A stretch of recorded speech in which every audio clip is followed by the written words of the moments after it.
नमस्कार,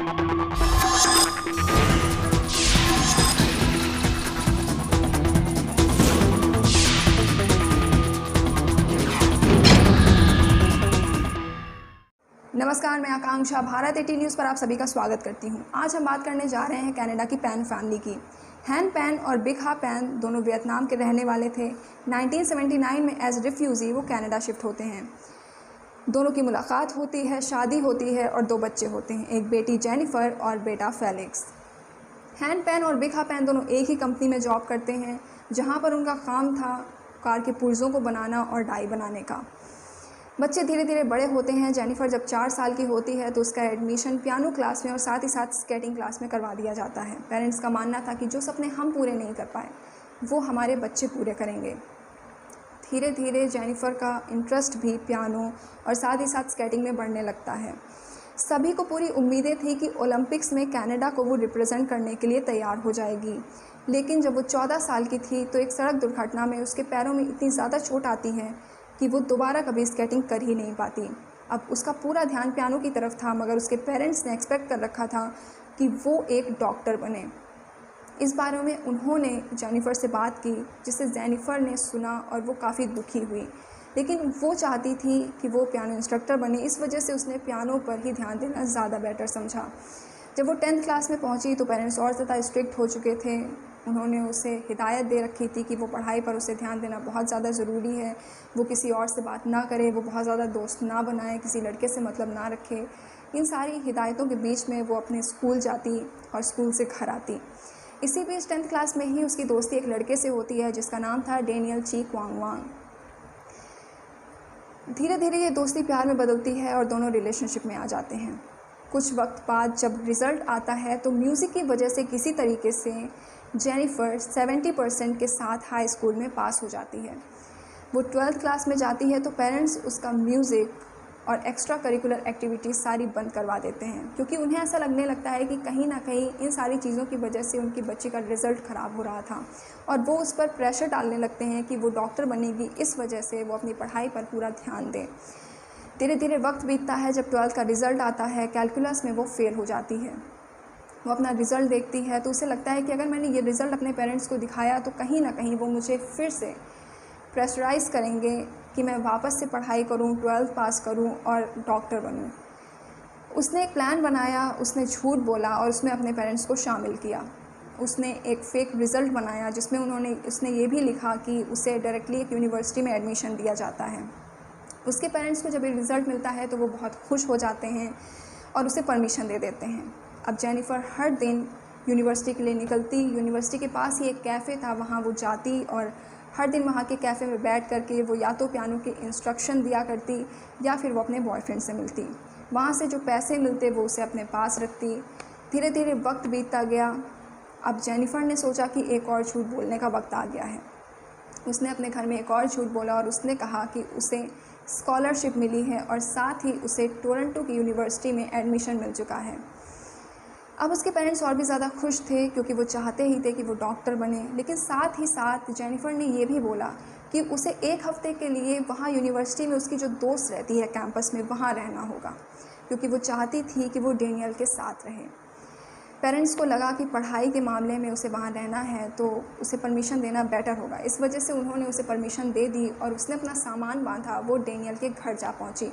1 हफ़्ते तक वो डेनियल के साथ, उसके पेरेंट्स के साथ वहीं पर रही। जब वो वहाँ पर रही तो उसे ऐसा लगा कि जो फ्रीडम उसे वहाँ मिल रही है वो उसे अपने घर पर कभी नहीं मिल सकती। धीरे धीरे वक्त बीतता गया। 1 हफ़्ते बाद वो अपने घर आई वापस और उसका मन नहीं लग रहा था घर में। उसने सोचा कि अब कुछ बड़ा प्लान करना पड़ेगा, क्योंकि मुझे डेनियल के साथ ही रहना है। उसने अपने पेरेंट्स से एक और झूठ बोला। उसने कहा कि उसे एक हॉस्पिटल में एज अ नर्स हायर कर लिया गया है, जहाँ पर बच्चों की देखरेख करनी होगी। इस बार उसकी माँ को उस पर शक हुआ। उन्होंने सोचा कि कोई भी हॉस्पिटल किसी भी नर्स को बग़ैर आईडी कार्ड के और बग़ैर यूनिफॉर्म के हायर नहीं कर सकता। उन्होंने उससे बात करने की कोशिश की, लेकिन उसने ध्यान नहीं दिया। उन्होंने सोचा कि शायद मुझे इसका पीछा करना चाहिए। एक दिन जब वो यूनिवर्सिटी के लिए निकली तो उसकी माँ यानी बिग हा पैन ने उसका पीछा किया। और जब उन्होंने पीछा किया तो उन्होंने पाया कि जेनिफर कैफ़े में डेनियल के साथ बैठी हुई है। वो बहुत दुखी हुई और वो नाराज़ होते हुए अपने साथ लेकर आईं और घर पर उन्होंने उसके पिता यानी हैन पेन को सारी बात बताई।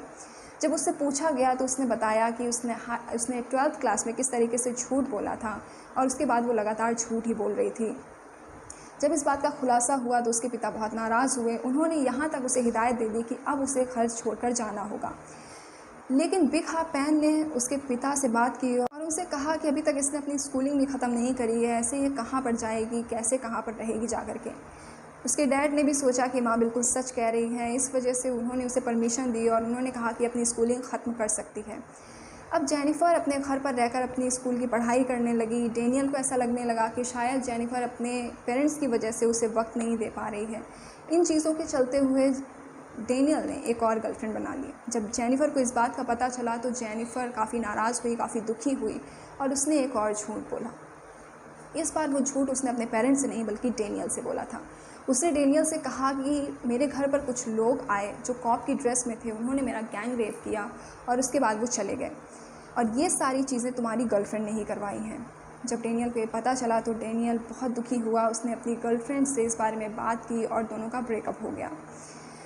डेनियल ने जेनिफर से मिलने की बात की। उसने उससे कहा कि मुझे तुमसे मिलना है। जेनिफर भी उससे मिलने के लिए तैयार हो गई। फिर धीरे धीरे दोनों छुप छुप कर मिलने लगे। जब एक बार फिर से उसके पेरेंट्स यानी उसके पिता ने उसे पकड़ लिया डेनियल से बात करते हुए, तो उन्होंने उससे कहा कि मैं तुम्हें सिर्फ 2 ऑप्शन दे सकता हूँ, तुम्हें उसमें से कोई एक चूज़ करना है। और वो ऑप्शन ये थे कि या तो वो डेनियल के साथ रहे, घर छोड़कर चली जाए, या फिर वो अपने माता पिता के साथ रहे और डेनियल को छोड़ दें। जेनिफर कोई रिस्क नहीं लेना चाहती थी। उसने अपना एक अलग से तीसरा ऑप्शन रेडी करके रखा। उसने सोचा कि मैं अपने पेरेंट्स को ही रास्ते से हटा दूंगी और इस वजह से उसने डेनियल से बात की। डेनियल ने उसकी मुलाकात एंड्रयू से करवाई जो कि 10th क्लास में उन लोगों का क्लासमेट था। 2010 में एंड्रयू से बात होती है। एंड्रयू उसकी मुलाकात करवाता है एक गॉथ किड रिकार्डो से। रिकार्डो को वो $1500 देती है अपने डैड को पार्किंग लॉट में मारने के लिए, लेकिन रिकार्डो को जब पता चलता है कि वो अपने डैड को मारना चाहती है तो वो मना कर देता है। वो कहता है कि नहीं, मैं ये नहीं कर सकता। डेनियल और जेनिफर अब दोनों खाली हाथ थे। उन्हें समझ नहीं आ रहा था कि वो क्या करें। फिर डेनियल कुछ वक्त बाद सोचता है और वो कहता है कि शायद हमें प्रोफेशनल हिटमैन को ही हायर करना होगा। दोनों प्लान बनाते हैं और उसके बाद $10,000 में वो एक हिटमैन के तौर पर एक लड़के यानी कि लैंडफोर्ड रॉय क्रॉफोर्ड को हायर करते हैं। क्रॉफोर्ड कहता है कि अकेले ये काम करना बेटर नहीं है, इस वजह से वो एरिक कार्टी को उनसे मिलवाता है। एरिक कार्टी एक स्नाइपर था। एरिक कार्टी उनकी मुलाकात डेविड से करवाता है। डेविड उसे एक आईफोन देता है और साथ ही साथ एक सिम कार्ड देता है। जेनिफर से वो कहता है कि जब भी तुम्हें मौका मिले तुम हमें कॉल करना, हम तुम्हारे घर आ जाएंगे। जेनिफर फ़ोन लेती है, सिम कार्ड लेती है और घर चली जाती है। नवंबर की शाम थी 2010 की। जेनिफर अपने फ़ोन से यानी कि जो डेविड ने उसे दिया था वो उससे कॉल करती है डेविड को और उससे कहती है कि आज तुम शाम को आ जाना घर पर। डेविड कहता है ठीक। और उसके बाद शाम को एक सीसीटीवी फुटेज में कुछ रिकॉर्ड होता है और वो ये था कि जेनिफर अपने घर का दरवाज़ा खोल रही है। घर के सामने एक कार खड़ी हुई है जिसमें 3 लोग थे और वो तीनों के तीनों उसके घर पर अंदर जाते हुए दिख रहे थे। ये एक पड़ोसी ने भी ये पूरा दृश्य देखा हुआ था। उसके बाद वो उसके घर जाते हैं। जेनिफर को हाथ और पैर बांध करके ऊपर के जहाँ पर उसका कमरा था वहाँ पर बांध के उसको बिठा देते हैं और उसके बाद उसके पेरेंट्स को घर के बेसमेंट में ले जाते हैं और वहाँ पर वो उनसे कहते हैं कि आपके पास जितना भी पैसा है आप हमें दे दीजिए। वहाँ पर उसकी माँ चिल्लाती है कि मेरी बेटी को कुछ भी मत करना, मेरी बेटी इनोसेंट है, हम तुम्हें हमारे पास जो कुछ होगा हम सब दे देंगे। पीछे से आवाज़ आती है कि तुम हमारे साथ कोऑपरेट नहीं कर रही हो और उसके बाद उसकी माँ को 2 गोलियाँ मार दी जाती हैं। उसकी माँ को जो 2 गोलियाँ मारी गई थी वो एक गोली उनकी गर्दन पर और दूसरी उनके सर पर मारी गई थी। उनके पिता को भी 2 गोलियाँ मारी जाती हैं, एक चेहरे पर और दूसरी उनके शोल्डर पर। माँ तो ऑन द स्पॉट ही उनकी डेथ हो जाती है। पिता जो थे वो कोमा में चले गए थे। जेनिफर 911 पे कॉल करती है और पूरा वाक़या बताती है। वो कहती है कि पता नहीं कुछ लोग मेरे घर पर आए हैं और अचानक से पैसों की डिमांड करने लगे। हमारे पास जितना कैश था हमने कोशिश की कि हम सारा दे दें और फिर भी उन्होंने पता नहीं शायद किसी को नीचे शूट कर दिया है घर पर। 911 से पुलिस आती है, वो डेड बॉडी माँ की उठा करके ले जाते हैं, पिता को हॉस्पिटल में एडमिट कराते हैं। जेनिफ़र की जो थोड़ी बहुत इंजरीज़ थी उनको ठीक किया जाता है हॉस्पिटल ले जा कर के। उसके बाद फिर इंटेरोगेशन होता है।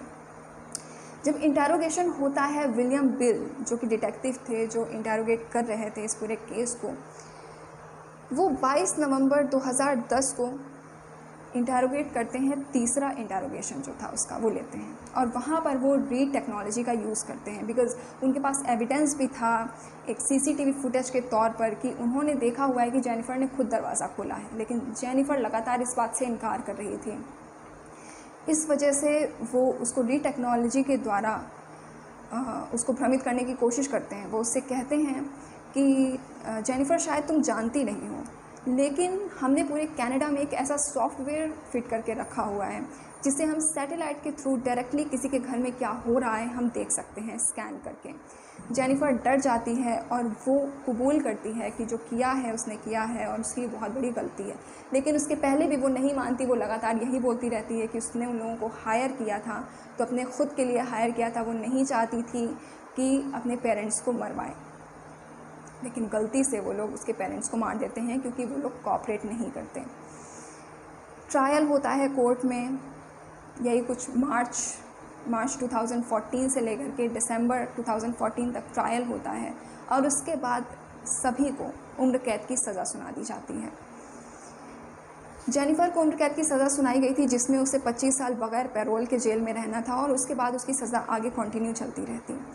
एरिक कार्टी का ट्रायल के दौरान उसकी तबीयत ख़राब हो गई थी जिस वजह से बाद में उसका ट्रायल होता है और फिर उसे 18 साल की सज़ा सुनाई जाती है।